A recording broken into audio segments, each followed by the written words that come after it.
সাল্লাম বিশুদ্ধতার প্রতি এই বেটা এই অপদার্থ কোথাকার বেটা বাইরে বেটা তোর মোবাইল নিয়ে বেটা বাইরে যা বেটা বাইরে ওঠো ওখান থেকে ওঠো বেটা ফালতু কোথাকার বেটা সে এখানে বসে ফাইজলামি করতেছে মোবাইল নিয়ে হ্যাঁ বেটা মুসলমানের বাচ্চা অসভ্যতা শেষ হবে কোন দিন চুলের দিকে তাকায় দেখেন না কি মুসলমানের সন্তান না বেঈমানের বুঝাও তো যাবে না কোথায় মা কোথায় বাপ বাবা একটাবার জিজ্ঞাসাও তো করে না যে ফুত এটা কোন মানুষের চুল রাখলো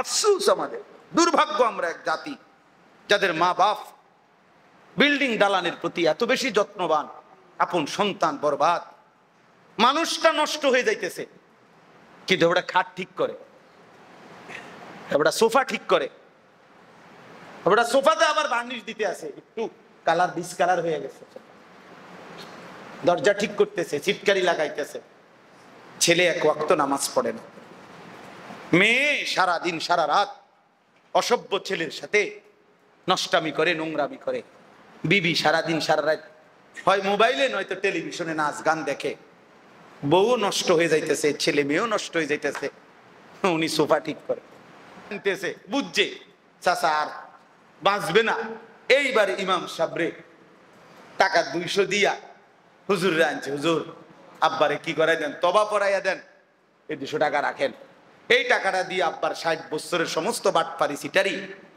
এগুলো ক্লিয়ার করিয়া আব্বারে ফেরেশতার হাতে বেহেশতে বুঝাই দেন বাহ ইমাম সাহেবের বাপের সম্পত্তি বেহেশত ইমাম সাহেব টেন্ডার নিয়ে আনিছে বেহেশত টার্গেট ফিল আপ করছে একটা টার্গেট দেয় টার্গেট যদি ফিল আপ করতে পারে তাহলে কক্সবাজার নেয় টার্গেট ফিল আপ করতে পারলে নেপাল নেয় নেপাল নেপাল ঘুরে আসছে কার বেটার লগে গেলেন কার বেডির লগে গেলেন কি হিসাব করে গেলেন কোম্পানি নিছে কোম্পানি তোমার আব্বা কোম্পানি শরীয়ত কোম্পানি তোমার একদিন দেখছি 12 রাকাত নামাজ মনে পড়ছে ওই চাচা মানে কত 4-5 মিনিট লাগবে মনে কি করলো মনে হচ্ছে জাপানি মেশিন লাগাইলো মনে হচ্ছে অরিজিনাল একটা ডাইরেক্ট মেশিন লাগাইছে মনে হচ্ছে জাপানি শুধু কি করলো উনি চুরমার করে ফেললো নামাজ নিজে নিজে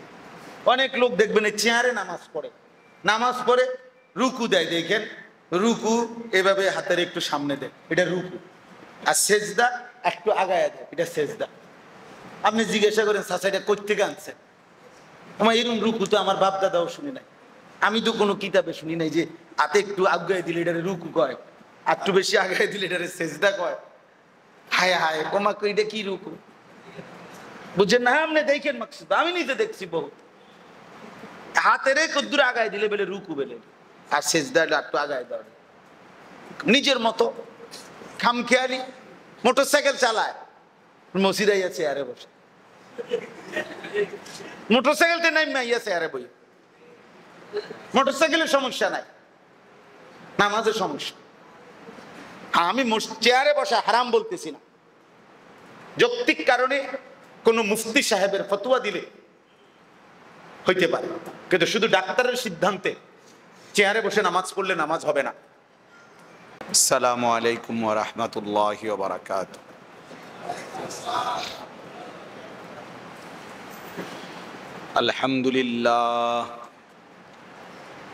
আলহামদুলিল্লাহ নাহমাদুহু ওয়া নাস্তাঈনুহু ওয়া নাস্তাগফিরুহু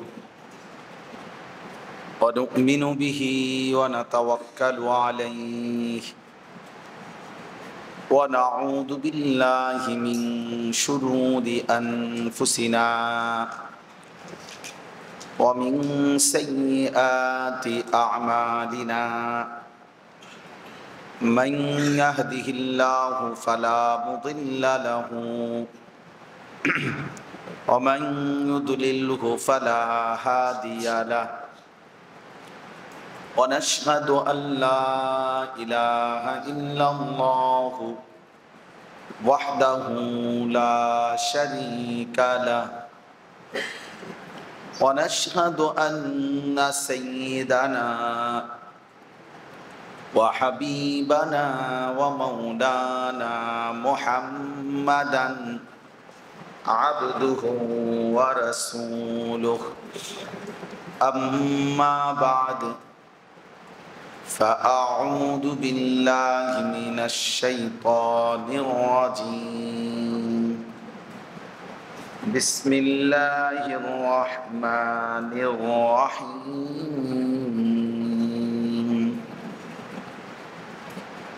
ولتكملوا العدة ولتكبروا الله على ما هداكم ولتكبروا الله على ما هداكم ولعلكم تشكرون صدق الله مولانا العظيم وقال نبينا صلى الله عليه وسلم من صام رمضان ثم أتبعه ستا من شوال كان كصيام الدهر اللهم صل على محمد وعلى آل محمد كما صليت على إبراهيم وعلى آل إبراهيم إنك حميد مجيد اللهم بارك على محمد وعلى آل محمد كما باركت على إبراهيم وعلى آل إبراهيم إنك حميد مجيد سبحانك لا علم لنا إلا ما علمتنا إنك أنت العليم الحكيم الحمد لله আল্লাহ পাক রব্বুল ইজ্জত জুল জালাল ওয়াল ইকরামের ফজল করম রব্বুল আলামিনের অপরিসীম ইহসান মেহেরবানি দয়া আল্লাহ তাআলা আমাদেরকে আজ 3 এপ্রিল 2025 রোজ বৃহস্পতিবার কুমিল্লা জেলা লালমাই উপজেলাধীন বাগমারা বাজার হলদিয়া কেন্দ্রীয় জামে মসজিদে আকিমুস সালাত মজলিস এর উদ্যোগে আজকের এই ইসলাহি মাহফিলে আল্লাহ তাআলাই আমাদেরকে মাগরিবের নামাজ জামাতের সাথে আদায় করে আল্লাহর ঘর মসজিদে আল্লাহর জন্যই জমা হওয়ার তৌফিক দান করেছেন। এজন্য আমরা সকলেই বলি আলহামদুলিল্লাহ। এক মুমিনের জন্য তার সমস্ত আমলের ক্ষেত্রে আল্লাহর জন্য এই বিষয়টা খেয়াল রাখা খুব জরুরি। লিল্লাহ, আল্লাহর জন্য, এটা খুব জরুরি। আমার জন্যও জরুরি, আপনাদের জন্যও জরুরি। বলনেওয়ালা, শুননেওয়ালা, আয়োজক সবার জন্যই খেয়াল করা যে সব কিছু যেন আল্লাহর জন্য, আল্লাহর জন্য হয়। প্রত্যেকটি আমল আল্লাহর কাছে কবুল হওয়ার জন্য দুইটা জিনিস জরুরি। এক নাম্বার হলো বিশুদ্ধ হওয়া, মানে শুদ্ধ হওয়া। দুই নাম্বার হলো আল্লাহর জন্য। একটা হলো আমলটি সালেহ সহিহ বিশুদ্ধ হইতে হবে, আর দুই নাম্বার হলো আমলটির মধ্যে ইখলাস থাকতে হবে, আল্লাহর জন্য হইতে হবে। এটারই ইখলাস বলে। ফামান কানা ইয়ারজু লিকা রাব্বিহি ফালইয়ামাল আমালান সালিহা ওয়ালা ইউশরিক বিইবাদাতি রাব্বিহি আহাদা। এই আয়াতে আল্লাহ দুই কথা একসাথে বলছে। মৌলানা আতিক যে মাগরিবের নামাজ পড়াইলো, এই আয়াতের আগের অংশটুকু পড়ছে।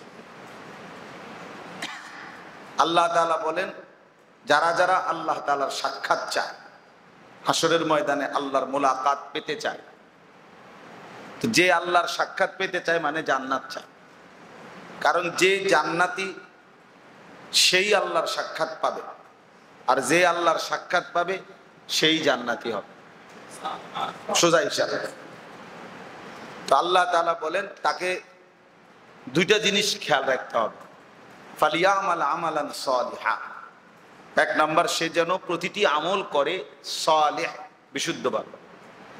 আর দুই নাম্বার ওয়ালা ইউশরিক বিইবাদাতি রাব্বিহি আহাদা, সে যেন তার ইবাদতের মধ্যে কোনোভাবেই আল্লাহর সাথে কাউকে শরীক না করে। আহাদান, কাউকে না, তাইলে শুধুই আল্লাহর জন্য যেন করে, ইবাদতের মধ্যে যাররা পরিমাণও যেন কাউকে মিশ্রিত না করে। তাহলে এই দুইটাই মূল নীতি। এক নাম্বার হলো বিশুদ্ধ হওয়া, দুই নাম্বার হলো আল্লাহর জন্য হওয়া। এখন বিশুদ্ধতার মাপকাঠি কি? মানে কোনো আমল শুদ্ধ হলো কিনা এটা আপনি বুঝবেন কেমন? এটা বুঝার একমাত্র মাপকাঠি রাসূলুল্লাহ সাল্লাল্লাহু আলাইহি ওয়াসাল্লাম এর সুন্নাত। নবী সাল্লাল্লাহু আলাইহি ওয়াসাল্লাম ওই আমলটি, ওই বিষয়টি তিনি যেভাবে করছেন, তিনি যেভাবে বলছেন, তিনি যেভাবে বুঝাই দিচ্ছেন, সাহাবায়ে কেরাম যেটা বর্ণনা করছেন, তো ওইটাই হলো সহিহ, ওইটাই বিশুদ্ধতার মাপকাঠি, ওইটাই মানদণ্ড। আমার উযু, আমার গোসল, নামাজ, রোজা, হজ, যাকাত, জিকির, তেলাওয়াত, দোয়া, দুরূদ, দান, সাদাকা, সর্বকিছুর মধ্যে লক্ষণীয় হলো রাসূলুল্লাহ সাল্লাল্লাহু আলাইহি ওয়াসাল্লাম কিভাবে করেছেন, অথবা তিনি কিভাবে বলেছেন, তিনি কিভাবে বুঝাইছেন, সাহাবায়ে কেরাম নবী সাল্লাল্লাহু আলাইহি সাল্লাম থেকে কি বর্ণনা করছেন। এইটা যদি বিশুদ্ধ সূত্রে, বিশুদ্ধ সনদে প্রমাণিত হয়, তো সেটাই হলো বিশুদ্ধতার মাপকাঠি। ওইভাবেই হইতে হবে, ওইভাবেই করতে হবে। রাসূলুল্লাহ সাল্লাল্লাহু আলাইহি ওয়াসাল্লাম বলছেন, করছেন, আমার বুঝে ধরলেও এটা সঠিক, বুঝে না ধরলেও এটাই সঠিক, যেটা নবীজির থেকে প্রমাণিত। যেমন উদাহরণের জন্য বুঝাই, হাদিসের মধ্যে আছে রাসূলুল্লাহ সাল্লাল্লাহু আলাইহি ওয়াসাল্লামের ইন্তেকালের পরে একজন মহিলা সাহাবী, নবীজির স্ত্রী আম্মাজান আয়েশা রাদিয়াল্লাহু তাআলা আনহা, নবীজির বিবি, ওনাকে একদিন একটা প্রশ্ন করছে একজন মহিলা। বলতেছে যে আম্মাজান, আমরা মহিলাদের মাসিক যে ঋতুস্রাব হয় প্রতি মাসে, এই সময়ে আমাদের জন্য শরীয়তের হুকুম হইল যে আমাদের নামাজও পড়ার অনুমতি নাই, রোজাও রাখার অনুমতি নাই, কিন্তু নামাজ যেগুলো ছুটে যায় সেগুলো আর কাজা করতে হয় না, এটাই শরীয়তের বিধান। কিন্তু রোজা কাজা করতে হয়, রোজা কি করতে হয়, এটাই শরীয়তের বিধান। এরুমকা একই বিষয়, তো নামাজ শরীয়ত বলছে আমরা ছেড়ে দিলাম, রোজাও শরীয়তে বলছে আমরা এই জন্য ছেড়ে দিলাম, কিন্তু কাজা করার বেলায় দুই রকম হইল কেন? যে নামাজ আর কাজা করতে হবে না, কিন্তু রোজা কাজা করতে হবে, এমন কেন? হযরত আয়েশা রাদিয়াল্লাহু তাআলা আনহা তিনি একটা কথা শুধু বলছেন, হাকাদা আমারা রাসূলুল্লাহ সাল্লাল্লাহু আলাইহি ওয়াসাল্লাম, খালাস, এভাবেই আল্লাহ রাসূল সাল্লাল্লাহু আলাইহি ওয়াসাল্লাম আমাদেরকে করতে বলেছেন, খালাস। এইটাই কারণ। তো কারণ কি? কারণ নবীজি বলছেন, এইটাই কারণ। নবী সাল্লাল্লাহু আলাইহি ওয়াসাল্লাম এভাবে বলছেন যে রোজার কাজা করো, নামাজের কাজা করো না, ওইটাই কথা। এখানে আপনার বুঝে ধরার কিছু নাই, বুঝে না ধরারও কিছু নাই। নবী সাল্লাল্লাহু আলাইহি ওয়াসাল্লাম থেকে যেটা প্রমাণিত সেটাই বিশুদ্ধতার মাপকাঠি, সেটাই মানদণ্ড, সেটাই মানদণ্ড। তাহলে এটা জরুরি, খুব খেয়াল রাখা। আমরা আপনাদেরকে এই যে ইসলাহি মজলিস, এই মজলিসের একটা মূল অর্থ হলো সংশোধনের মজলিস। ইসলাহ এই শব্দের অর্থ হলো সংশোধন করা, ঠিক করে দেওয়া। ঠিক আমরা যেমন যে আমি এটা লিখছি, ওই প্রুফ দেখে কম্পিউটারে ফ্রেশে কম্পোজ করলে প্রুফ দেখতে হয়, অর্থাৎ বানান টানান এগুলো কি কি ভুল হইলো কারেকশন করে দিতে হয়। তো এইটা ইসলাহ মানে সংশোধন করে দিল আর কি। এখানে একটা দাড়ি হবে, এখানে একটা কমা হবে, এই লেখাটা একটু ছোট করে দাও, এটা একটু বড় করে দাও, এই ডিজাইনটা একটু পাল্টায় দাও, ইত্যাদি ইত্যাদি। ইসলাহ, ইসলাম মানে সংশোধন করা, ঠিক করে দেওয়া। তাহলে ইসলাহি মজলিস মানে সংশোধনের মজলিস, পরিবর্তনের মজলিস, নিজের জিন্দেগি সুন্দর করা, সংশোধন করা, নিজের প্রত্যেকটা আমলকে বিশুদ্ধ করা, বিশুদ্ধ করা, এটা জরুরি। কোরআনুল কারীমের মধ্যে আছে সমস্ত নবীগণ মানুষদেরকে আল্লাহর দিকে যখন ডাকতেন দিবানিশি, তো তারা বলতেন ইন উরিদু ইল্লাল ইসলাহা, হে আমার জাতি, তোমাদেরকে যে দিবানিশি আমি ডাকতেছি, আমার উদ্দেশ্য আর কিছুই নয়, একটাই উদ্দেশ্য, ইল্লাল ইসলাহা, তোমাদের সংশোধন। তোমাদের সংশোধন আমি চাচ্ছি। তোমাদের এই চলাফেরা, এই উঠা বসা, এই আচরণ, এই উচ্চারণ, জিন্দিগির এই অভ্যাস, এটা কোনো সঠিক নয়। বরং জিন্দিগির প্রতিটা কর্মকাণ্ড সংশোধন করে দেওয়া, ঠিক করে দেওয়া, আল্লাহর মুখী করে দেওয়া, আখিরাত মুখী করে দেওয়া, আল্লাহ তাআলার মর্জি মোতাবেক বানিয়ে দেওয়া, এটাই মাকসাদ, এটাই মাকসাদ। তাহলে সংশোধন, ইসলাহ। এই জন্য সমস্ত নবীদের বয়ান ইসলাহি বয়ান ছিল। এই জন্য এইটা কি যে ইসলাহি মাহফিল কি, এটাও বোঝা দরকার, যে এটা আবার কি তা জীবনভর শুনলাম ওয়াজ আর মাহফিল, হ্যাঁ ইসলামী সম্মেলন, তাফসিরুল কোরআন মাহফিল, এরা আবার কয়জনে মিললে এটা কি চালু করলো? না, এটা কিছুই চালু করে না, নতুন চালু করার কিছু নাই। কিন্তু কোরআনুল কারীমের ব্যবহৃত শব্দ ইসলাহ শব্দটি অর্থ হলো সংশোধন করা। আর নবীরা এটা বলতেন যে আমাদের উদ্দেশ্য তোমাদের সংশোধন, ইসলাহ, পরিবর্তন করা, নিজেকে গুছায়া দেওয়া। তাইলে নিজের আমলকে বিশুদ্ধ করা, শুদ্ধ করা, ঠিক করে নেওয়া, এটা জরুরি। বাস্তবিক অর্থেই আমার ওযুটা আসলে সুন্নাত মোতাবেক হচ্ছে কিনা এটা ঠিক করে নেওয়া কোনো আলেম থেকে, এটা আপনাদের দায়িত্ব। আসলেই যে আমি 2 রাকাত নামাজ পড়লাম, এটা আসলেই রুকু সেজদা হচ্ছে কিনা ঠিক মতো, কোথাও কোনো ভুল হচ্ছে কিনা, এটা ঠিক করে নেওয়া আপনাদের জন্য জরুরি। ও ছোটবেলায় বক্তব্যে শিখছেন আর কি তা রুকু দেওয়ান আর সেজদা দেওয়ান না।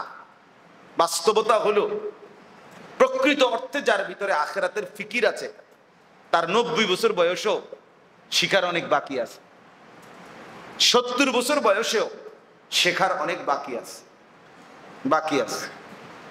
আমি আমার এই বয়সে আলহামদুলিল্লাহ, আমি গত 2 বছর আগেও আমার খুলনার হজরত আরিফ বিল্লাহ হজরত মৌলানা মুফতি নুরুল আমিন সাহেব, বহুত বড় বুজুর্গ বাংলাদেশে, রাত্রে 1:30 বাজে হুজুর আমার বাসায় ছিলেন মেহমান হিসাবে। হুজুররে আমি আলাদা, আমার নামাজ রাত্রে অন্ধকারে একাকি বাসায় হুজুরে দেখাইছি, ধর আমি নামাজ পড়ি, রুকু সেজদা আপনি ঠিক করে দেন কোনটা কি। তো হুজুরের রুকুতে আমার একটা জিনিস সংশোধন করে দিছে, যেটা তাইলে 42 বছর পরে আর তো কারো নজরে পড়ে নাই, কিন্তু শায়েখের নজরে পড়ছে, যে আমার ডান হাতটা একটা বিষয় উনি ঠিক করে দিছে। তাইলে সংশোধনের প্রয়োজন আছে, প্রয়োজন আছে। আমরা সব সময় অজু করবার সময় এই কনুই থেকে এই পর্যন্ত যে ধৌত করা ফরজ, উভয় হাত কনুই সহ ধৌত করা কি ফরজ। আমরা যে স্বাভাবিকভাবে সবাই ধুই, এটা হলো এইভাবে হাত ধুই, অর্থাৎ এমনি পানি নিছি, নিয়ে ধুইয়া পানিগুলো গড়াইয়া এদিক দিয়ে পড়ে, এদিক দিয়ে পড়ে না, কথা বুঝছিনি? পানির এভাবে হাত ধুইলে পানি যায় কোন দিকে? এদিক থেকে এদিকে যায়। কিন্তু আমি হযরতের কাছে শিখছি যে সুন্নাত হলো পানি এদিক দিয়ে পড়বে। তার মানে এখানে হাতের তালুতে পানি নিয়া এরপরে এই হাত পানির একটু আলগি দিলেই পানি আসতে এই পর্যন্ত আসে, এটা সুন্নাত। তো এটা আমি শায়েখের কাছে শিখছি। তাইলে শিখার আছে কিনা বলে? আমার বলার উদ্দেশ্য হলো এই কথাটা, প্রতিনিয়ত নিজের আমলকে সংশোধন করা। সংশোধন, আমার যদি ভুলই হয়ে যায়, কষ্ট করলাম কিন্তু ভুল হলো, তো আখেরাতে গিয়ে দেখলাম যথাযথ ফলাফল আসলো না। দরজার জায়গাটা আটকায়েন না, দরজার জায়গাটা খুলে দেন। একটু ডানে বামে বসেন, ডানে বামে বসেন ভাই। তো এই জন্য বললাম এটা জরুরি বিষয়, সংশোধন, ইসলাহ করা। এটা একটা সহজ কাজ, কিন্তু আমাদের মধ্যে এই ফিকিরটা কম, মানে এইটা বুঝ কম। আমাদের দেশে যেমন বলে যে দাদা কইছে বাইনতাম দান, বাইনতে আসি ওদা দান মানে ভিজা দান। তো ডেকির মধ্যে যে দান বাইনতেছে এটা তো ভিজা দান। এই ভিজা দান যতই বাইরা কি বের হবে না, এখান থেকে চাউল বের হবে না, থেতলাইয়া যাইব ধান, মাগার কি বের হবে না? চাউল বের হবে না। কেন? ওই যে ধান যে ভিজা, শুকনা ধান কি করতে হয়? বানতে হয় ডেকিতে, তাইলে চাউল বাইরা। তাইলে আপনি এটা আমাদের খেয়াল করা, এটা আমাদের জন্য একটা জরুরি বিষয়। এই জন্য ইসলাহি মাহফিল জরুরি। জিন্দেগির সংশোধন, আখলাকের সংশোধন, চরিত্রের সংশোধন, জীবনের সমস্ত উঠা বসার সংশোধন। পিছন দিয়া অনেক মানুষের সেজদার মধ্যে দেখেন, কেউ যে পুরো মসজিদের দিকে তাকাইয়া দেখেন যখন সেজদা দেয়, পিছন দিয়ে অনেকের দুই পাও পুরাটা উঠায় ফেলে, এতে নামাজ ক্ষতিগ্রস্ত হয়। রুকুটা সুন্দর করে সেজদা দিছে, তো দুই হাত কনুই সহ মাটিতেই শোয়া রাখছে আকসার। তো কি হলো এটা? দুই সেজদার থেকে এক সেজদা দিয়ে আরেক সেজদার মাঝখানে ঠিক মতো বসে না, একটু মাথা উঠাইয়ে একটা সেজদা দিয়া না। এমন ভালো মানুষ নাই? আচ্ছা, রুকুর থেকে সোজা হইয়া দাঁড়ায় না, মাথায় রুকুর থেকে একটু উঠাইয়াই সেজদার দিকে জায়গা, অথচ রুকুর থেকে সোজা হয়ে দাঁড়ানো ওয়াজিব। দুই সেজদার মাঝখানে স্থির হওয়া কি ওয়াজিব। তো আপনার ওয়াজিব ছুটে গেলে নামাজ তো হলো না, সেও সেজদাও তো দিলেন না, তো কি নামাজ হলো এটা? তাহলে আপনি তো মনে করছেন নফল পড়ে লাইছেন একবারে 12 রাকাত। সুবহানাল্লাহ, 12 রাকাত নফল। আর আছেনি হুজুর কোন লাগলে আরো 2-4 রাকাত পড়ে দেই। মাশাআল্লাহ, 12 রাকাত হোক আর 28 রাকাত হোক, উড়ে এলাইছে পইরা। কি পড়ছেন এটি? আপনার তো রুকুই হয় নাই, আপনার তো সেজদাই হয় নাই, আপনার তো ওয়াজিব ছুটে গেছে, তো আপনার নামাজ কি হলো? নামাজই তো হয় না। আপনি 12 রাকাত কি আর 1200 রাকাত কি? এজন্য ইসলাহ করা, সুন্দর করা, এটা জরুরি বিষয়।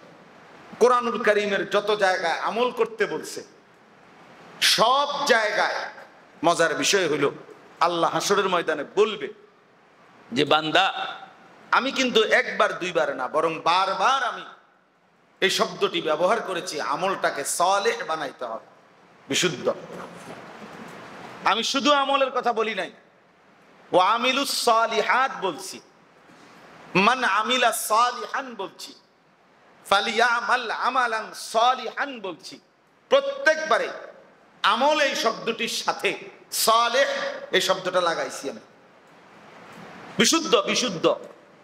আল্লাহ ভরসা, অমাত্য না চাই, আল্লাহ মাফ করে দিব। জি না, আল্লাহ মাফ করে দিব, আল্লাহ বলছিনি যে বান্দা মৃত্যু পর্যন্ত তুমি ভুলের উপরে মজবুত থাকো, আমি মাফ করে দেব, এটা নিয়ে কোরআনের আয়াত। তো আল্লাহ বুঝি এটা বলছে যে তুমি মৃত্যু পর্যন্ত তোমার বাটফারি তুমি ছাইরো না, আমি মাফ করে দেব, এটা নিয়ে তো তো মাফ করে দিব কিতা? আপনি মৃত্যু পর্যন্ত বিড়ি খাবেন, আল্লাহ ভরসা, আল্লাহ মাফ করে দেব, আল্লাহ বলছিনি না, আপনি নিজের আইডিয়া করছেন এটা।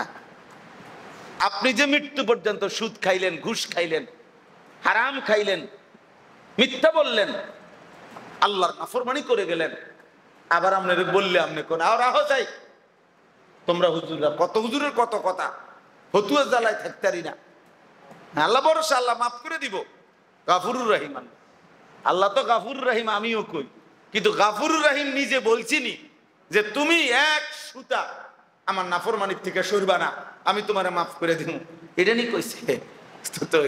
তো তিনি তো বলেন নাই এ কথা, তিনি তো গুনাহ ছেড়ে দিতে বলছে, মাফ করবে তো ঠিক আছে, কিন্তু ছেড়ে দেওয়ার জন্য বলছে।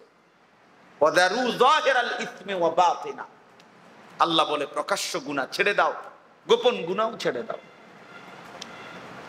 ওয়ালা তাকরাবুল ফাওয়াহিশা মা যাহারা মিনহা ওয়া মা বাতান, আল্লাহ বলে বান্দা প্রকাশ্য গুনার কাছেও যেও না, গোপন গুনার কাছেও যেও না।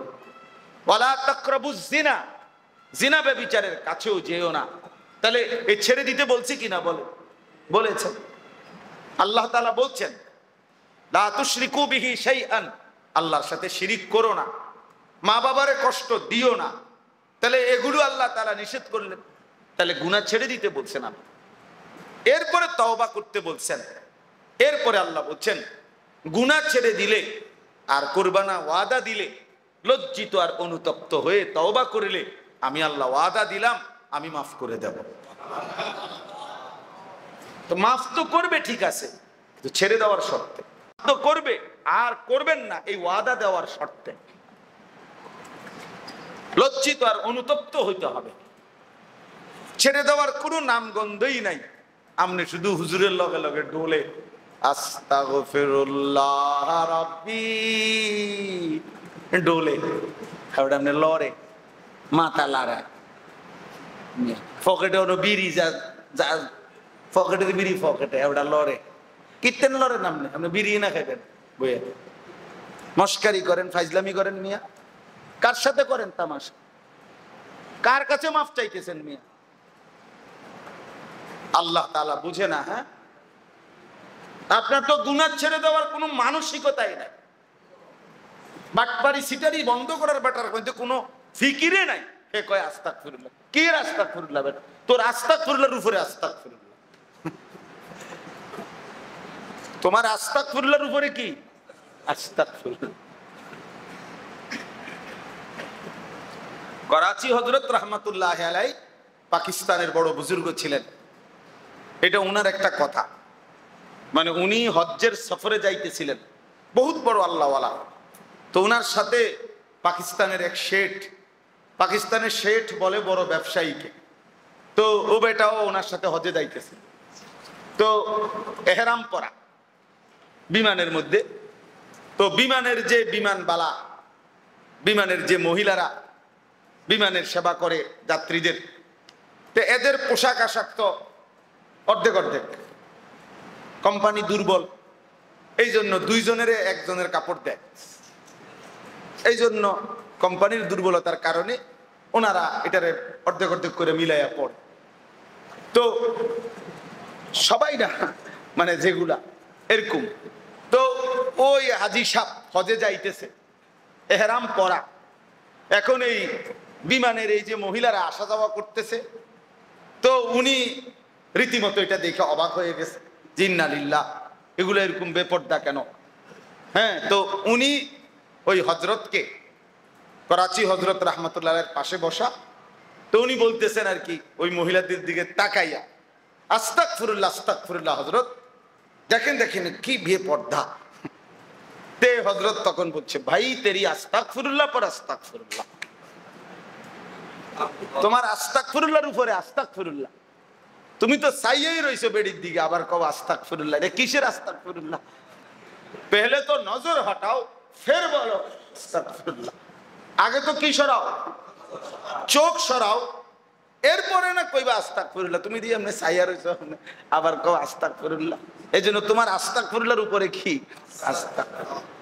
ওরা টেলিভিশন চায়, টেলিভিশন চায়, চা দোকানে বসে টেলিভিশনের দিকে তাকাইয়া বিড়ি মুখে এ বেটা কো আস্তাগফিরুল্লাহ আস্তাগফিরুল্লাহ।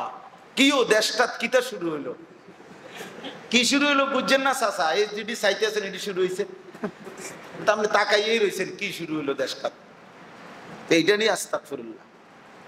এ তো ধোঁকা, এ তো ধোঁকা। বরং গুনাহ ছেড়ে দেওয়া আর করবে না, ওয়াদা দেওয়া, লজ্জিত আর অনুতপ্ত হয়ে মাফ চাওয়া, তাইলে তওবা হয়। শুধু চা লিখলে চা হয় না, চা পাতা পানি চিনি মিলাইলে চা হয়। শুধু তওবা তওবা বললে হয় না, গুনাহ ছেড়ে দিলে আর করবে না ওয়াদা দিলে, লজ্জিত এবং অনুতপ্ত হয়ে মাফ চাইলে, এই তিনটা মিললে তওবা। তওবা হয় কয়টা মিললে? তিনটা একসাথ করতে হবে। চা পাতা চিনি পানি একসাথ করতে হবে, এরপরে যেটা হবে এটারে কয় চা। এই জন্য এটা জরুরি। একজনই বুঝেন, একজন বুঝলে একজনই আমল করে। আমরা তো তওবাটারে নিয়ে গেছি একবারে শেষ মাথা, অর্থাৎ চাষা যখন একদম শেষ, হাত পাও গিরাগারি জোরাজারি সব ছেড়ে দিছে, লম্বা হয়ে গেছে, বিছনাত শোয়া লাইছে, জোরে জোরে নিঃশ্বাস টানতেছে, বুঝছে চাষা আর বাঁচবে না। এইবার ইমাম সাবরে টাকা 200 দিয়া হুজুরে আনছে, হুজুর আব্বারে কি করাই দেন, তবা পড়াইয়া দেন, এই 200 টাকা রাখেন। এই টাকাটা দিয়ে আব্বার 60 বছরের সমস্ত বাটপারি সিটারি এগুলো ক্লিয়ার করিয়া আব্বারে ফেরেশতার হাতে বেহেশতে বুঝাই দেন। বাহ! ইমাম সাহেবের বাপের সম্পত্তি বেহেশত, ইমাম সাহেব টেন্ডার নিয়ে নিছে বেহেশত, 200 টাকা দিয়া ওটার ইমাম সাহেব ফেরেশতার হাতে উঠাই দিছে বেহেশতের যে মামুর বাড়ি। হ্যাঁ, বেহেশত ইমাম সাহেবের সম্পত্তি, 200 টাকা দিয়ে আপনার সব মা কিসের তওবা করলো বেটা? এটা তো জানেই না এখন, ওনার তো কোনো অনুভূতিই নাই, ওনার তো ভালো মন্দের পার্থক্যের কোনো বিবেচনা বোধে নাই, কিসের তওবা করলেন? এই খামখেয়ালি, আল্লাহ তাআলার সাথে খামখেয়ালি করা। এই জন্য এটা জরুরি বিষয়টা প্রসঙ্গক্রমে বলি। তওবা করবেন এখন, তওবা করবেন নগদ। ওয়াল্লাযীনা ইযা ফাআলু ফাহিশাতান আও যালামু আনফুসাহুম যাকারুল্লাহ। আল্লাহ বলে আমার জান্নাতি বান্দা কেমন হয় জানো? যখনই কোনো অন্যায় করে ফেলে কিংবা বড় সড়ো কোনো গুনাহ করে ফেলে, যাকারুল্লাহ, সাথে সাথে আমি আল্লাহকে স্মরণ করি। ওয়াল্লাযীনা ইযা ফাআলু ফাহিশাতান আও যালামু আনফুসাহুম যাকারুল্লাহ, সাথে সাথে মনে করে আমি আল্লাহকে স্মরণ করে, ফাস্তাগফারু লিযুনুবিহিম, এবং নিজের গুনার জন্য ইস্তিগফার তওবা করে, ওয়া মান ইয়াগফিরুয যুনুবা ইল্লাল্লাহ, আর দিলে দিলে বলে আয় মাওলা আপনি ছাড়া আমারে মাফ করবে কে? আমার মাফ করার আর কেউ নাই। ওয়ালাম ইউসিররু আলা মা ফাআলু ওয়া হুম ইয়ালামুন, আর দিল থেকে দৃঢ় সিদ্ধান্ত দেয় যে মাওলা জেনে বুঝে এমন গুনাহ আমি আর করব না, আর করব না। আল্লাহ বলেন এমন ভাবে যখন আমার বান্দা বলে, উলাইকা জাযাউহুম মাগফিরাতুম মির রাব্বিহিম, বিনিময়ে আমি আল্লাহ তাকে পুরা মাফ করে দেয়, মাফ করে দেয়। যা বান্দা মাফ, মাফ, সব মাফ, সব মাফ। ওয়া জান্নাতুন তাজরি মিন তাহতিহাল আনহার, এবং ঝর্ণা ধারা বেষ্টিত জান্নাত দিয়ে দেই আমি তাকে। এজন্য বন্ধু আমার, দোস্ত আমার, বাবারা, নওজোয়ানরা, এটা বোঝা উচিত আমি যে কথাটার জন্য বলছিলাম, আমল বিশুদ্ধ হইতে হবে, আমল বিশুদ্ধ হইতে হবে, আমল বিশুদ্ধ হইতে হবে। ওযু সুন্নাত মোতাবেক হইতে হবে, নামাজ সুন্নাত মোতাবেক হইতে হবে, গোসল সুন্নাত মোতাবেক হইতে হবে। ফরজ গোসলের সময় নাকের নরম জায়গায়, এই যে প্রত্যেকের নাক দুই অংশ, এই নাকের এখানে এই যে নাক যে বাঁকা হয়, এই যে নাক নাড়লে যে দূর নাড়ানো যায়, এটার কয় নাকের নরম অংশ। প্রত্যেকে এইভাবে ডাইরা দেখেন, এতটুকু অংশ নড়ে, এই নড়ে যেদ্দুর, এদ্দুরে বলে নাকের নরম জায়গা। এই নরম জায়গা পর্যন্ত পানি পৌঁছানো ফরজ, ফরজ গোসলের সময়। যখন বীর্যপাত হয় তখন গোসল ফরজ হয়, এই সময়ে এই গোসল করা ফরজ। আর ওই ফরজ গোসলে নাকের নরম জায়গা পর্যন্ত পানি পৌঁছানো ফরজ। আপনি অসংখ্য মুসলমান ছেলে 17, 18, 16, 20, 25 বছরের, আপনি এখন দাঁড় করায় জিজ্ঞাসা করেন যে নাকের নরম জায়গায় এই পর্যন্ত পানি ফরজ গোসলের সময় কেমনে পৌঁছায়, তুমি কও, এখন দেখাও। এখানে আমি বালতি আনাই, তুমি দেখাও। 16 বছরের ছেলেটার উপরে গোসল ফরজ হয় কিনা? কথা বলেন না কেন? 18 বছরের ছেলেটার উপরে গোসল ফরজ হয় কিনা? তো তাইলে সে তো জানে না, সে তো জানে না। মা বাবা তো তার দ্বীনের খবর রাখে নাই। ছেলেকে প্রতিষ্ঠিত করতেছে, ছেলেকে শিক্ষিত করতেছে, এস্টাবলিশড করতেছে, প্রতিষ্ঠিত করে সন্তানকে, অথচ সন্তান নাপাক, সন্তান অপবিত্র, অপবিত্রকে আবার এস্টাবলিশ করেন কি? তাহলে যার গোসল ফরজ, এই নাকের নরম জায়গায় পানি ঠিক মতো পৌঁছলো না ফরজ গোসলের সময়, তাকে যদি বঙ্গোপসাগরের মাঝখানে আধা ঘন্টার জন্য চুবাইয়া থয়, যে বেশি পানির মধ্যে, যে একদম বঙ্গোপসাগরের মাঝ বরাবর তারে ভিজাইয়া আনছে, তাইলেও সে নাপাক। যদি সাবান, লাখ সাবান গুল্লা তার এটার ভিতরে বালতির মধ্যে চুবায়, তারপরও নাপাক। যদি তাকে ফেয়ার এন্ড লাভলি পুরা শরীরে মাইখাও দেয়, তারপরও নাপাক, নাপাক। আপনারা অনেক ছেলে আমাদের জেনারেল লাইনে, হ্যাঁ জানেন কোন ক্লাসের বই আছে, হে শিখছে কোন ক্লাসের বইয়ে, যাকে মাদ্রাসা থেকে বঞ্চিত করলো, যাকে আল্লাহর কোরআন থেকে মা বাপ বঞ্চিত করলো, তো এই সন্তান কোন থেকে শিখছে? তাহলে এটা মক্তব্য তো নাই, এখন মক্তব্যও তো ঠিক মতো পড়ায় না। তো না মক্তবে পাঠাইলো, না আল্লাহর কোরআন শিখাইলো, না তাকে কোনো মাদ্রাসায় পড়াইলো, না তাকে কোনো আলেমে দ্বীন থেকে শিখাইয়া দিল, তাহলে সে কোন বই দিয়ে শিখছে? ক্লাস 6 এর বই দিয়া, ক্লাস 7 এর বই দিয়া, ক্লাস 8 এর বই? কোন বইতে মধ্যে আছে এটা? কোন স্কুলের মধ্যে এটা প্র্যাকটিক্যাল শিখাই দিছে? কোন স্যারে বলেন? এটা ছোট বিষয়, একটা মামুলি বিষয়। যার গোসল ফরজ আদায় হয় না, সে যদি কাবা শরীফের ছাদে উঠেও নামাজ পড়ে, খোদার কসম তার নামাজ হবে না। অপবিত্র ব্যক্তির নামাজ কবুল হয় না। লা তুকবালু সালাতুন বিগাইরি তুহুর, তিরমিজি শরীফের প্রথম হাদিস। এজন্য ইসলাহ দরকার। এইটা আমি এই জন্য বুঝাইলাম, ইসলাহি মজলিস খুব দরকার, হাতে কলমে দ্বীন শেখা দরকার। আপনি এটাকে মামুলি বিষয় মনে করেন। যার ফরজ গোসল আদায় হয় না, তার শুক্রবারের জুমার নামাজও হয় না, তার জানাজার নামাজও হয় না, তার কিচ্ছু হয় না। এটা তো নাপাক, এটা অপবিত্র, এটা ফালতু লোক, ফালতু মানুষ। কাজে তার আর নামাজ কি, আর তার কি? আর অপবিত্র দেহে নেক কাজের প্রেরণাদায়ক ফেরেশতা আসে না। যে শরীর নাপাক, এই শরীরের মধ্যে মানুষের প্রত্যেকের অন্তরের মধ্যে দুইটা শক্তি সর্বদাই কার্যকর। একটা হলো লিম্মাতুল মালাক, আর একটা হলো লিম্মাতুশ শাইতান। মানুষের অন্তরের ভিতর থেকে দুইটা প্রেরণা আসে, একটা হলো শয়তানের প্রেরণা, একটা হলো ফেরেশতার প্রেরণা। এটা হাদিস, আল্লাহ নবী সাল্লাল্লাহু আলাইহি সাল্লাম বলছেন। শয়তান তাকে সারাক্ষণ গুনার প্রেরণা দেয়, ফেরেশতা তাকে সারাক্ষণ নেক কাজের প্রেরণা দেয়। অতএব যার শরীর অপবিত্র, এই যে যেই ছেলেগুলো দিন রাত মোবাইলে ছবি দেখে, এগুলো শরীর নাপাক, এগুলোর শরীর নাপাক। হ্যাঁ হ্যাঁ, এগুলোর শরীর নাপাক হয়েই থাকে। তাইলে এই অপবিত্র, এই অপদার্থ, এই ফালতু, তার ভিতরে কোনোদিনও নামাজের কোনো প্রেরণা আসবে না।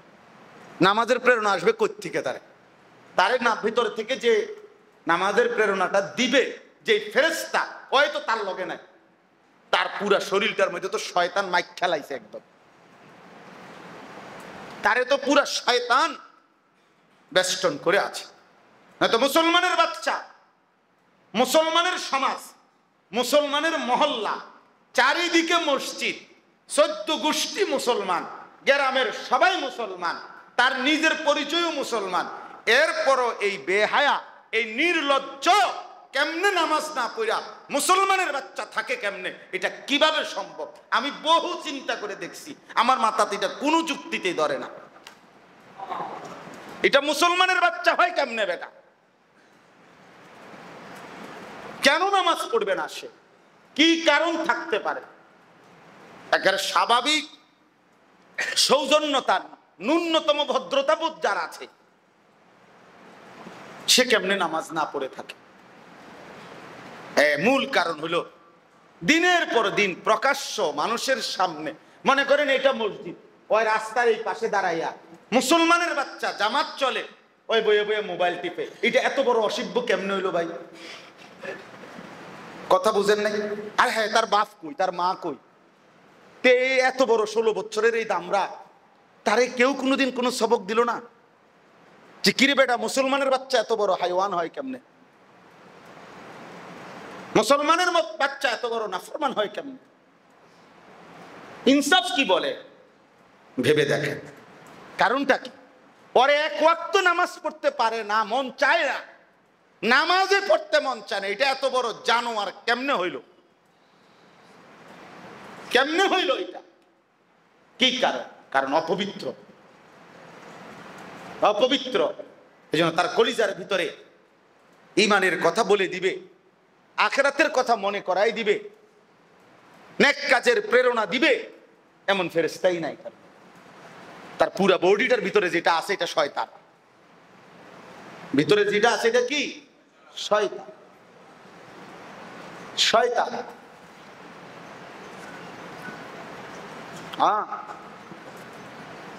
শয়তান মানুষকে গুনাহের প্ররোচনা দেয়। ইয়ামুরু বিল ফাহশা, আল্লাহ তাআলা কোরআনে বলছে শয়তান সারাক্ষণই অশ্লীলতা, বেহায়াপনা। আরো দেখো, নারী ছবি দেখো, নর্তকী দেখো, নাচ দেখো, রাস্তায় সরাসরি দেখতে পারলে ছায়া থাও, বেড়ি নাই এখন তো মোবাইলে দেখো, মোবাইলে দেখো, হয় সামনাসামনি দেখো। হ্যাঁ, ফুল টাইম মুসলমানের বাচ্চাকে গুনাহ আঁকড়ায় রাখে। কেন? এর একটা অন্যতম একটা বড় কারণ, সে পবিত্র না, সে পবিত্রতার নিয়মও জানে না। এই জন্য আমি অনুরোধ করলাম ছেলেরা, বাবারা, হ্যাঁ, ওই শুধু আপনাদের অনেক চালাক বয়স্ক লোক আছে, পণ্ডিত, বললে কথাটি বালাই কইছে, বুঝি তো আমরা লেগে তো কয় কিতা করবো, পারি না, শেষ। বা মানে এটা ঘুরাই দিল, আর এটা ফাইজলামি করলো আর কি, মস্কারি করলো আর কি। হ্যাঁ, কয় তো বলে বালায়, আমরা লেগেই তো কয়, কিন্তু যে অবস্থা সমাজের, আর হইতো না, আর হইতো না। উনি সিদ্ধান্ত দিয়েছে, ওনারে ইবলিসে এসে বলে গেছে যে আর হইতো না, ওনারে শয়তানে বলে গেছে যে আর হইতো না। এটা কোনো কথা হইল মিয়া? প্রত্যেকে যদি আন্তরিক হয় যে কমপক্ষে আমার সামর্থ্য তো আমার যেটুকু আছে, আমার ছেলেটার উপরে তো আমার কমপক্ষে প্রভাব আছে এখন, এটা তো আমার ছেলে, আমার মেয়ে, এটা আমার স্ত্রী, তা আমার মানুষটাও কি, আমি কি একটা মানুষকেও বুঝাইতে পারতাম না? এটা কি কথা? এইভাবে বুঝি মুসলমান হাত পাও ছেড়ে দেয়। এই জন্য আমি কথা শুরু করছি এই কথার উপরে যে আমল, আমাদের জিন্দেগির সমস্ত কর্মকাণ্ড, এটা ইসলাহ জরুরি, সংশোধন, এটা সঠিক হইতে হবে ভাইয়া, সঠিক হইতে হবে। ওযু, নামাজ, গোসল, রোজা, হজ, যাকাত, জিকির, তেলাওয়াত। নামাজ তো পড়লেন 4 রাকাত নামাজ, একেবারে স্বাভাবিক যদি সর্বোচ্চ নামাজের শুদ্ধতার যদি একেবারে সর্বনিম্ন ভাবেও কেউ পড়ে, তাহলে 4 রাকাত নামাজ সুন্নাত 1-1.5 মিনিট 2 মিনিটে কেমনে পড়ে? কিভাবে সম্ভব? এটা কি নামাজ পড়লেন? এত দ্রুত কিভাবে পড়লেন? 20 রাকাত তারাবি পড়লেন, মুসল্লি নিজে বলে হুজুর 13 পাইলাম না। কি 13 পাইলেন না? এটা কি নামাজ পড়লেন? 20 রাকাত তারাবি পড়েও 13 পাইছেন না, যে কি নামাজ পড়লেন? তাইলে কেন 13 পাইলেন না? এত তাড়াহুড়ার নামাজ কেন পড়লেন? 20 রাকাত নামাজ পড়লেন তারাবি, এটাই বা পড়লেন কেন? আর তাড়াহুড়া করলেন কেন? যদি নামাজ পড়ে থাকেন আল্লাহর জন্য, তো তাড়াহুড়া করলেন কার জন্য? আল্লাহর জন্য। কথা বলেন, আল্লাহর জন্য তাড়াহুড়া করলেন, তো কার জন্য তাড়াহুড়া করলেন? অস্থিরতা করলেন কার জন্য? আমল শুদ্ধ করা চাই। আমল কি করা চাই বলেন? শুদ্ধ করা চাই। এটা জরুরি বিষয়, এটা জরুরি। 90 বছর হোক আর 900 বছর হোক, 70 বছর হোক আর 50 বছর হোক, আমল কি করতে হবে? বারবার দেখাই নিতে হয়। এই জন্য এটা ভালো একটা সহজ বুদ্ধি। আমাদের অনেক মাঝ বয়সী চাচারা আছেন, যারা একটু যদি ইমাম সাহেবকে নিজের রুকু সেজদা একটাবার দেখাইয়া নিত, অনেক সহজ অনেক কিছুর সংশোধন হইত, কিন্তু করে না। অনেকের ভিতরে কিছুটা অহংকারী ভাব আছে। অহংকারী, আরে দেখো বেটা বাতাসে বুড়ো হইছিনি, হ্যাঁ নতুন নতুন আইয়া গপ মারে হুজুর, কোনটা কি না জানি নাকি আমরা? এটি তো ছোটবেলায় শিখাইছি মক্তবে। হ্যাঁ আমি তো বলি আপনি শিখছেন, আপনারা তো আমি শিখতে বলি নাই, বলছি এই বয়সে আইসে একটাবার একজন আলেমকে দেখাইয়া দেন যে হুজুর কোনো ভুল ত্রুটি আছে কিনা। থাকতে পারে না? কথা বলেন না কেন? ভুল ত্রুটি থাকতে পারে না? তো তাইলে 10 জন মানুষও একটা বইয়ের 100 পৃষ্ঠার একটা বই প্রুফ দেখলে, মানে ওই যে কম্পিউটারে লেখাটা শব্দ ভুল টুল ঠিক করলে 10 জন দেখলেও দেখা যায় এরপরে যখন ছাপাই আসছে আরো 2-4-10টা ভুল কি পাওয়া যায়। হতেই পারে, হতেই পারে। এই জন্য আমল ইসলাহ করা, সংশোধন করা, আপনার ওযু, আপনার নামাজ, আপনার গোসল, আপনার লেনদেন, আপনার হালাল হারাম জিজ্ঞাসা করে নেওয়া। নিজের মন মতো জমির বেচা কিনা করতেছেন, নিজের মন মতো বাজারের ব্যবসা করতেছেন। কোম্পানি যেভাবে বলে দিছে, কোম্পানি যেভাবে বলে দিছে যে বদনা কিনলে লোডা ফ্রি, বালতির লগে jug free, target fill up করতে পারলে 3 দিনের কক্সবাজারের ট্যুর বেড়া বেড়ি এক লগে নিয়ে যাবে। টার্গেট ফিল আপ করছে, একটা টার্গেট দেয়, টার্গেট যদি ফিল আপ করতে পারে তাহলে কক্সবাজার নেয়, টার্গেট ফিল আপ করতে পারলে নেপাল নেয়। নেপাল নেপাল ঘুরে আসছে, কার বেড়ার লগে গেলেন, কার বেডির লগে গেলেন, কি হিসাব করে গেলেন? কোম্পানি নিছে। কোম্পানি তোমার আব্বা, কোম্পানি শরীয়ত, কোম্পানি তোমার আখেরাত, কার লগে বুঝ করে গেলা? মন মতো ইসলাহ দরকার। যদি আখেরাত দরকার হয়, কথা আগেই বলে নিছি, দুনিয়া চলতে লাগবে না, আল্লাহ নিজে বলে নিছে ফামান কানা ইয়ারজু লিকা রাব্বিহি, তোমরা যারা আল্লাহর সাক্ষাৎ চাও, আখেরাত চাও, জান্নাত পেতে চাইলে এটা লাগবে, আখেরাত পেতে চাইলে লাগবে। আর দুনিয়া চলতে গেলে, দুনিয়া জীবন পরিচালনার জন্য কিচ্ছু লাগে না, ঈমানও লাগে না, নামাজও লাগে না। দুনিয়ার ভাত মাছ চাল ডাল দালান বিল্ডিং, জিফুত বউ বাচ্চা, ঘর সংসার, ক্ষেত জমি, ফুল ফসল, এগুলোর জন্য ঈমানও লাগে না, সেজদাও লাগে না, নয়তো বেঈমান খায় কেমনে? কাফের মুশরিক এই দুনিয়া ভোগ করতেছে কিনা বলেন?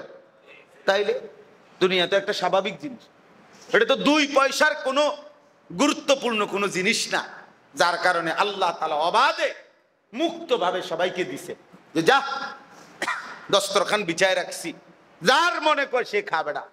ইমানদার নাফরমান ডাকলেও খাইতে দেব, না ডাকলেও খাইতে দেব, আমাকে স্বীকার করলেও খাইতে দেব, স্বীকার না করলেও খাইতে দেব। এই জন্য তো বাবা দুনিয়া তো সবাই ভোগ করতেছে, কিন্তু আখেরাত আলাদা বিষয়। দুনিয়া তো সবার মেলে, কিন্তু সেজদা ছাড়া, আল্লাহর গোলামি ছাড়া, বিশুদ্ধ আমল ছাড়া আখেরাতের এক ঢোক পানিও মিলবে না, এক লোকমা খাবারও মিলবে না, মিলবে না, মিলবে না। এই জন্য আপনাদের কাছে আজকে আমি অনুরোধ করি, 1 নম্বরে আমাদের জিন্দিগিতে এটা জরুরি, আমলের বিশুদ্ধতা জরুরি, আমলের বিশুদ্ধতা জরুরি।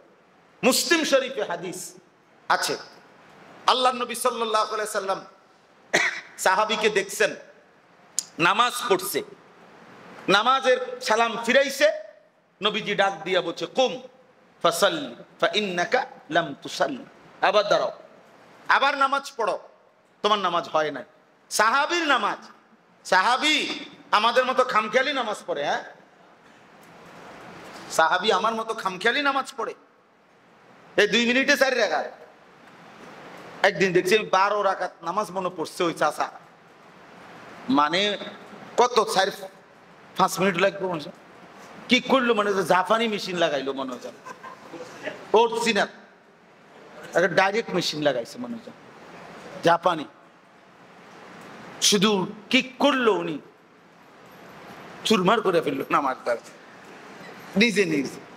অনেক লোক দেখবেন চেয়ারে নামাজ পড়ে, নামাজ পড়ে রুকু দেয়, দেখেন রুকু এভাবে হাতের একটু সামনে দেয়, এটা রুকু, আর সেজদা একটু আগায় দেয়, এটা সেজদা। আপনি জিজ্ঞাসা করেন চাচা এটা কই থেকে আনছেন? আমার এরকম রুকু তো আমার বাপ দাদাও শুনি নাই, আমি তো কোনো কিতাবে শুনি নাই যে হাতে একটু আগায় দিলে এটারে রুকু কয়, আর একটু বেশি আগায় দিলে এটারে সেজদা কয়। হায় হায় তোমাকে এটা কি রুকু বুঝছেন না? আপনি দেখেন মাকসুদ, আমি নিজে দেখছি বহুত, হাতেরে কদ্দুর আগায় দিলে বেলে রুকু বেলে, আর সেজদা একটু আগায় দেওয়া নিজের মতো খামখেয়ালি। মোটরসাইকেল চালায়, মসজিদাই আছে আরে বসে, মোটরসাইকেলটা নাই মাইয়াছে আরে বই, মোটরসাইকেলের সমস্যা নাই, নামাজের সমস্যা।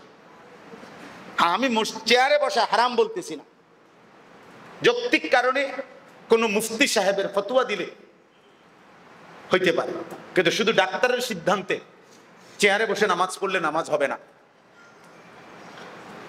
শুধু ডাক্তার উনি ফয়সালা দিলে হবে না, ডাক্তারের ফয়সালা যদি দেয় সেটা কোনো আলেমে দ্বীন যিনি মুফতি সাহেব উনারে শুনাইতে হবে যে আমার পায়ের এই হালাত, এই অবস্থায় আমি চেয়ারে বসে নামাজ পড়তে পারবো কিনা।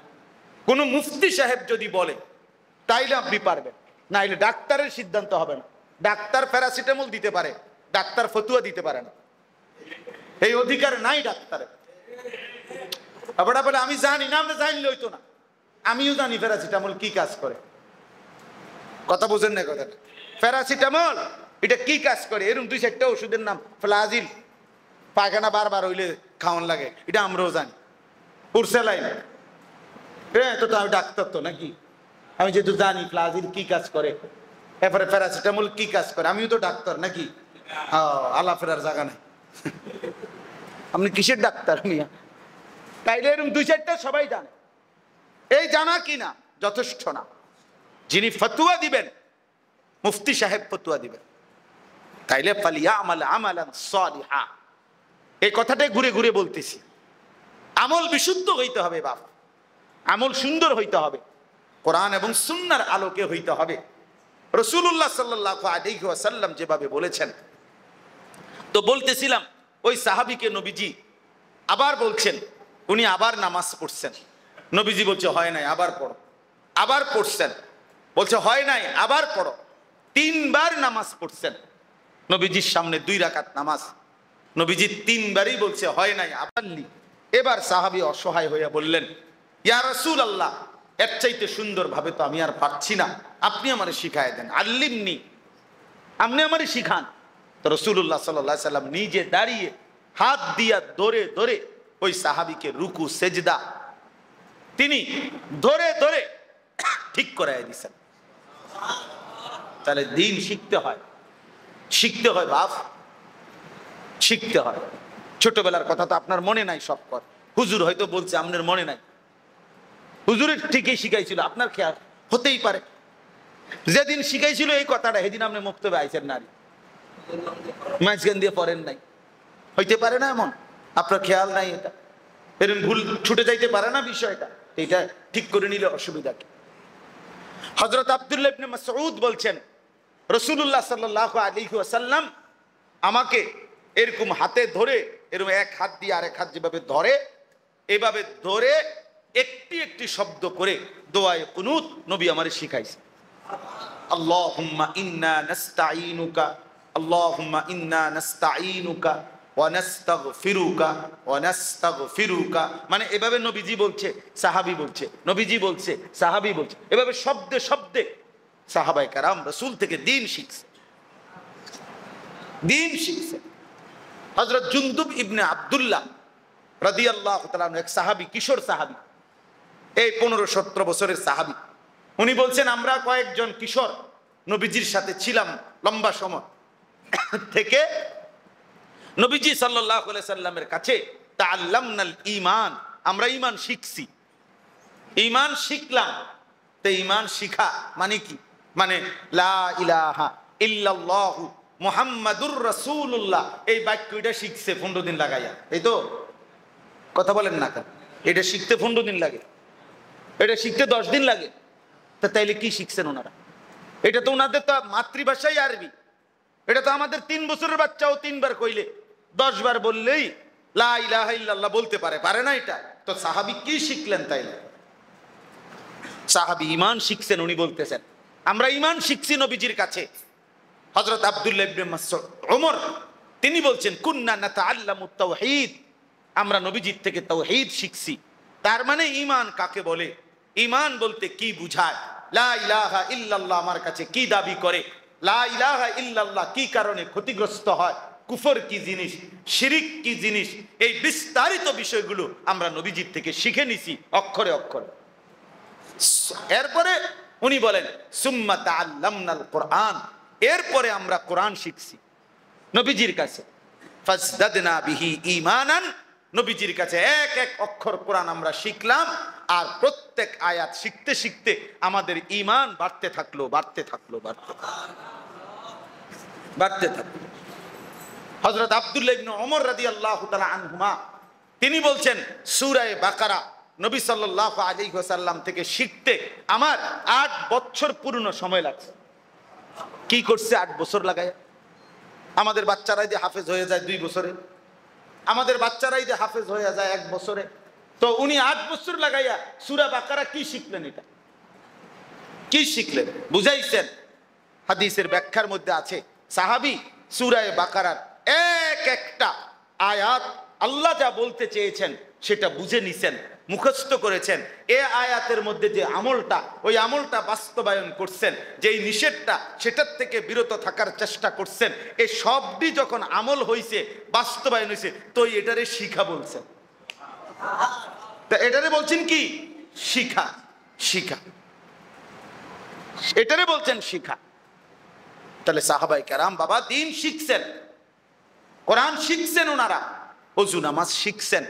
আমাদের উচিত, আমাদের উচিত আমরা আপনাদের কাছে এই জন্য ইসলাহি মাহফিলকে আমি ব্যক্তিগতভাবে খুব গুরুত্ব দেই।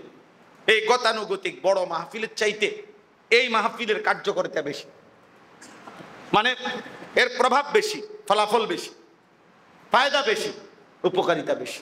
মানুষ কম হোক, শোরগোল কম হোক, বুট বাদাম বন বিড়ি চা বিস্কুট সিঙ্গারা সমুসা শর্টপুরি বেলুন ফটকা মিলাইয়া অর্ধেক ওয়াজনের অর্ধেক শিক্ষার্থী আছে, এটা মাসে কাছে মিল্লা জিল্লা কুমিল্লা, বুঝছেন না? ওই মাহফিলও আমরা যাই, মানা করতেছি না, বড় মাহফিলগুলোতে তো আমরাই যাই, কিন্তু বুঝাইতে চাইলাম এখানে ছোট্ট মজলিসে নিরিবিলি বলা যায়, কথাটা মনোযোগ দিয়ে শোনা যায়। এই জন্য আপনাদের কাছে আমার অনুরোধ রইল, আপনারা এই নওজোয়ান ভাইরা যে ইন্তজাম করছে আকিমুস সালাত মজলিস, অনেক সুন্দর নাম, অর্থাৎ নামাজকে জীবনের মধ্যে প্রতিষ্ঠিত করা, নামাজকে আকিমুস সালাহ, আনকমন নাম, কোরআনুল কারীমের ব্যাপক ব্যবহৃত একটি শব্দ আকিমুস সালাহ, ইকামাতের সালাত। এর 1 নম্বর অর্থ হলো নামাজে পূর্ণাঙ্গ, নামাজের মধ্যে 4টি জিনিস, নামাজের ফরজ, নামাজের ওয়াজিব, নামাজের সুন্নাত, নামাজের মুস্তাহাব। নামাজে কিছু আছে ফরজ, কিছু ওয়াজিব, কিছু কি সুন্নাত, কিছু মুস্তাহাব। এই সবগুলো নামাজের মধ্যে পূর্ণাঙ্গ সুন্দরভাবে আদায় করা, এটারে বলা হয় ইকামতে সালাত। ইকামতে সালাত মানে নামাজকে পূর্ণ একেবারে তাদিলে আরকান, দৃঢ়তার সাথে, খুশু খুজুয়ের সাথে পূর্ণাঙ্গ আহকাম, পূর্ণাঙ্গ সুন্দর করে নামাজ আদায় করা, এটারে বলা হয় আকিমুস সালার প্রথম অর্থ। এজন্য আমার আপনাদের কাছে অনুরোধ থাকবে, আপনারা আপনাদের এই মসজিদে এই নামাজ কেমনে সুন্দর করে এইটা আপনারা মাঝে মাঝে মস্ক করাবার জন্য আয়োজন করবেন। একজন শিখবেন, প্রয়োজনে একজন আপনি শিখবেন। আপনি এমন একজন আলেম আমারে বলবেন, আমি পাঠাবো আলেম, এই প্র্যাকটিক্যাল নামাজ দেখাই দিবে। 3 ঘন্টা 2 ঘন্টা ভেবে ওয়াজ না, আপনি শুধু একটা একটা করে নামাজ দেখাই দিবে। এই 10 জন মুসল্লি যদি বসে তো 10 জন রে শিখাবে, একজন রে শিখাবেন। এক মুসল্লির নামাজ সুন্দর হয়ে গেছে, পরবর্তী 30 বছর উনি নামাজ পড়ছে, খোদার কসম 30 বছরের সমস্ত নামাজের নেকি আপনারা ইন্তজামওয়ালা পেতে থাকবেন। হ্যাঁ, এক মানুষের নামাজ সুন্দর হোক, একজনের, আর কেউ নাই তো আমার নিজের নামাজটাই ঠিক হোক, আপনারটাই ঠিক হোক না, তোমারটাই ঠিক হোক না, এটা জরুরি বিষয়। এই জন্য উম্মতের ফিকিরে এটা একটা উদ্যোগ, ভালো উদ্যোগ। ইসলাহি মজলিস আরো আয়োজন করবেন। নামাজ, আমল, জিন্দিগির সবকিছু বিশুদ্ধ হইতে হবে, বিশুদ্ধ হইতে হবে। এই আমার আজকের মূল বক্তব্য এটা, যে রাসূলুল্লাহ সাল্লাল্লাহু আলাইহি সাল্লাম বিশুদ্ধতার প্রতি, এই বেটা, এই অপদার্থ কোথাকার বেটা, বাইরে বেটা, তোর মোবাইল নিয়ে বেটা বাইরে যা, বেটা বাইরে ওঠো, ওখান থেকে ওঠো বেটা, ফালতু কোথাকার বেটা। সে এখানে বসে ফাইজলামি করতেছে মোবাইল নিয়ে। হ্যাঁ বেটা, মুসলমানের বাচ্চা, অসভ্যতা শেষ হবে কোন দিন? চুলের দিকে তাকায় দেখেন না, কি মুসলমানের সন্তান না বেঈমানের? বুঝাও তো যাবে না। কোথায় মা, কোথায় বাপ? বাবা একটাবার জিজ্ঞাসাও তো করে না যে ফুত এটা কোন মানুষের চুল রাখবে। আফসোস, আমাদের দুর্ভাগ্য, আমরা এক জাতি যাদের মা বাপ বিল্ডিং দালানের প্রতি এত বেশি যত্নবান, আপন সন্তান বরবাদ, মানুষটা নষ্ট হয়ে যাইতেছে, কিন্তু ওটা খাট ঠিক করে, ওটা সোফা ঠিক করে, ওটা সোফাতে আবার বার্নিশ দিতে আছে, একটু কালার ডিসকালার হয়ে গেছে, দরজা ঠিক করতেছে, চিটকারি লাগাইতেছে। ছেলে এক ওয়াক্ত নামাজ পড়ে না, মেয়ে সারা দিন সারা রাত অসভ্য ছেলের সাথে নষ্টামি করে, নোংরামি করে, বিবি সারা দিন সারা রাত হয় মোবাইলে নয়তো টেলিভিশনে নাচ গান দেখে, বউ নষ্ট হয়ে যাইতেছে, ছেলে মেয়েও নষ্ট হয়ে যাইতেছে। উনি সোফা ঠিক করে, উনি খাট ঠিক করে, উনি এই জমি 1 শতক লওয়ানের লাগিয়া আজ 13 বছর মামলা করে, উনি রাস্তার কোনাটা একটা ঠিক করে, উনি ঘর সাজায়, বিল্ডিং সাজাইতেছে, নিজে দাঁড়ায় থাইকা ছাদ ডালাই, যেদিন ছাদ ডালাই উনি দাঁড়ায় ছিল নিজে, যাতে করে এক ওরা সুরকি যাতে কম না দেয়, তো বিল্ডিং দুর্বল হয়ে যাবে, বিল্ডিং দুর্বল হয়ে যাবে। নিজে থাইকা সজাগ থাইকা, আগের দিন ইট গাইতে গেছে মিস্ত্রি, রাজমিস্ত্রি, পরের দিন ফজরের পরে উনি নিজে পানি দেয় ওই যে নতুন গাঁথনির মধ্যে, কারণ বিল্ডিং যাতে মজবুত হয়। অথচ যেই সন্তানের জন্য এই বিল্ডিং মজবুত করতেছে, নিজে পানি দিতেছে, ওই নাফরমান ঘুমায়, তার ফুতে ঘরে ঘুমায়, এবার পানি দেয়। ওই অসভ্য সারা রাত উলঙ্গ ছবি দেখে এখন ঘুম যায়, আর ওই জানোয়ারের জন্য এবার বিল্ডিং করে, যে জানোয়ার এক ওয়াক্ত নামাজ পড়ে না। হ্যাঁ রে মুসলমান, আপনি কি বুঝলেন? আপনার ফুতে কি বুঝলো বলেন? আপনি কি চিনলেন আর আপনার সন্তানে কি চিনলেন? জীবন বুঝলেন কি? মানুষের পরিচর্যা করা দরকার ছিল, মানুষের প্রতি যত্নবান হওয়া উচিত ছিল। স্ত্রীর আখলাক, ছেলের আখলাক, মেয়ের আখলাক, এটা ছিল মূল ডিউটি, এটারে বাদ দিয়ে দিলেন। তারারে তারার মতো, ফুলারে ফুলার মতো ছেড়ে দিছে, মেয়েরে মেয়ের মতো ছেড়ে দিছে, বেডিরে বেডির মতো ছেড়ে দিছে, যা যার যেটা মনে করে কর, আমি তোদের জন্য ঘর সাজাইতেছি। 32 বছর বিদেশ করতেছেন কার জন্য? 18 বছর কষ্ট করতেছেন কার জন্য?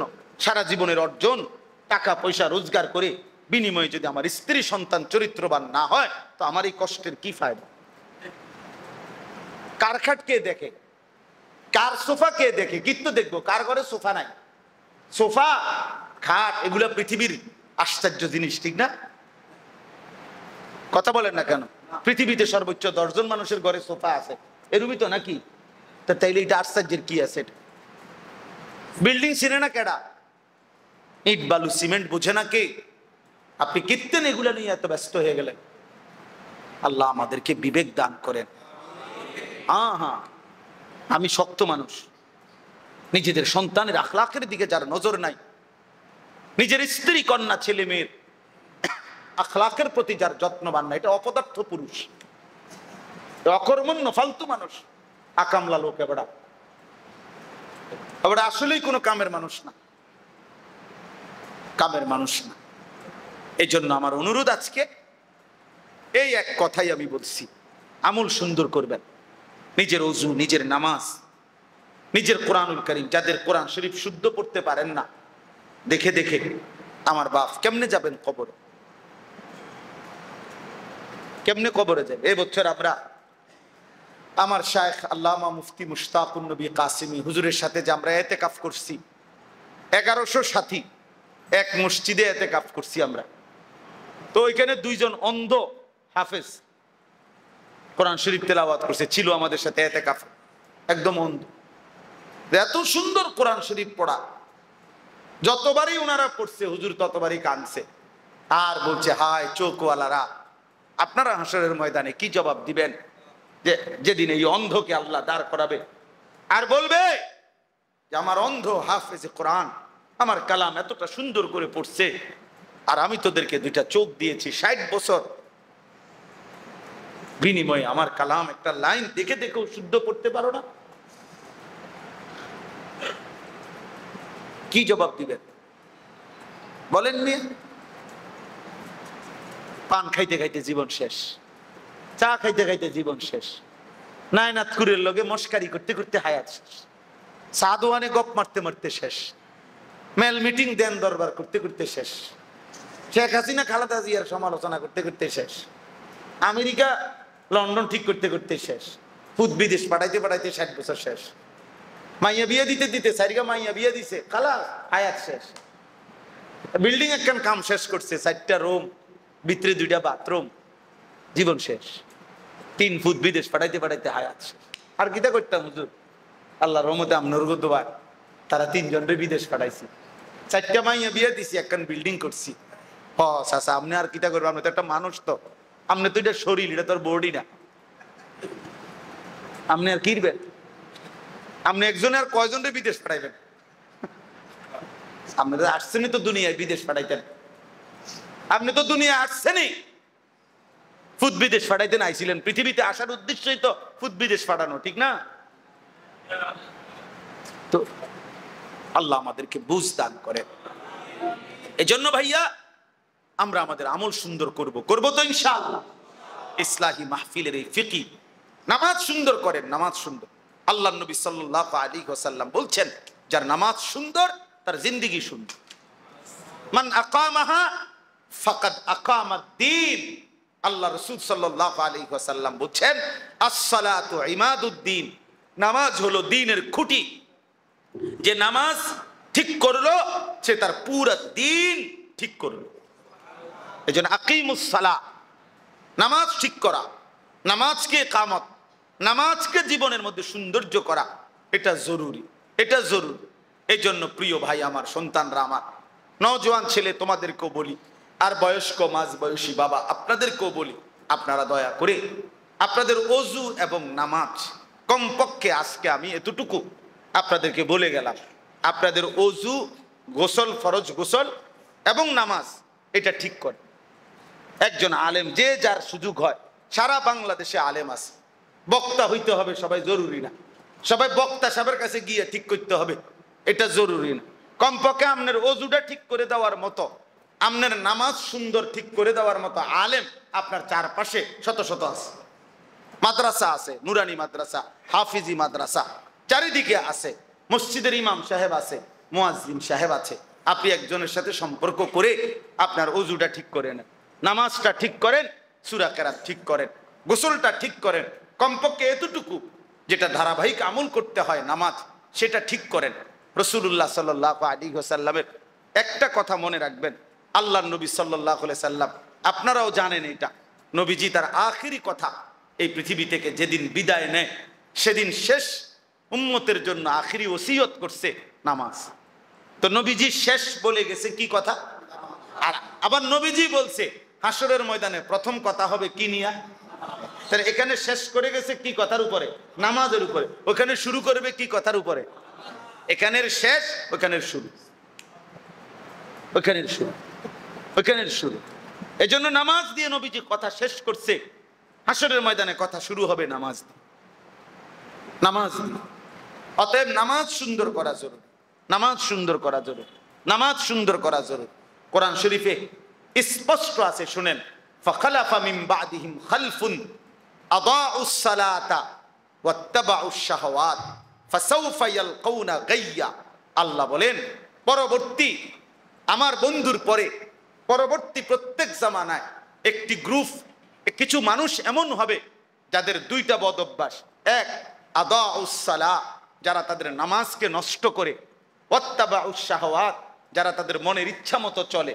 আল্লাহ বলেন, নিজের নামাজকে যে নষ্ট করে, মানে ভুল পদ্ধতিতে আদায় করে এবং মনের ইচ্ছা মতো যে চলে, আল্লাহ বলেন ফাসাউফা ইয়ালকাউনা গাইয়া, জাহান্নামের সবচেয়ে নিকৃষ্ট গর্ত, এটার নাম হলো গাই। আমি সেই গাই নামক গর্তে তাদেরকে নিক্ষেপ করব।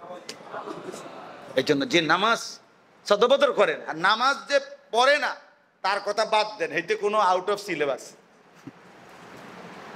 উনার কোনো তুলনাই নাই। নামাজ যে পড়ে না সে কিন্তু একজন তুলনাহীন মানুষ, এটা জানেন?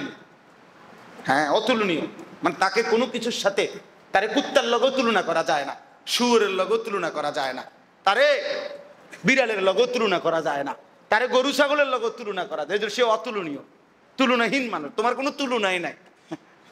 তুমি তুমি তুমি মানুষও না, পায়জামাও না, প্লাস্টিকও না, কিচ্ছু না তুমি। এই জন্য নামাজ যে পড়ে না সে আউট অফ সিলেবাস, ও একবারে ফালতু, ওটা একবারে বাতিল।